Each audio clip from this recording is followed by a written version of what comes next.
Everyone welcome back to my mini blog. तो आज मो दिन बेला खाई शई पड़ी आ शईके उठला पर मोर तृतीय नेत्र खोलीगला। तृतीय नेत्र खोलीगला माने अलसंक उपर पूरा दिन रूम रे पड़ी रही लाभ कौन। मु भाविली आज टिके इवनिंग वाक रे जीवी तो से मु बाहरी पड़ली इवनिंग वाक रे, किंतु बाहर को जाई देखला बेलको पूरा किटिमिटी अंधार केही नाहंती। तो मते बहुत डर भी लागुथिला, किंतु सामने रे गणे बाइक को देखी मते टिके मो हार्ट बीट कमी होला।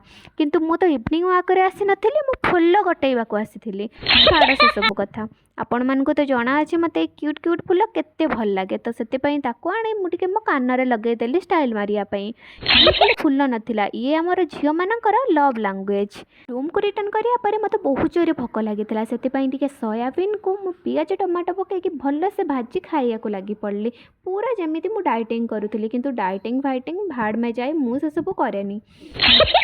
आज रातिर स्किन केयर मु किछि भी यूज करि नथिली, काहे ना मो मुहरे गोटे पिंपल्स बाहरी जाइथिला। आ से पिंपल्स को भल करिया पई मु यूज करिथिली क्लियर जेल एपिरो जेल, जहा को लगेबा मात्रे गोटे दिन रे पिंपल्स बहुत भल हो जाए। तो सेति पई जते बेले भी मो मुहरे पिंपल्स बाहरे मु ए क्रीम टी को यूज करे, जहा द्वारा मो मुहरे पिंपल्स भल हो जाए।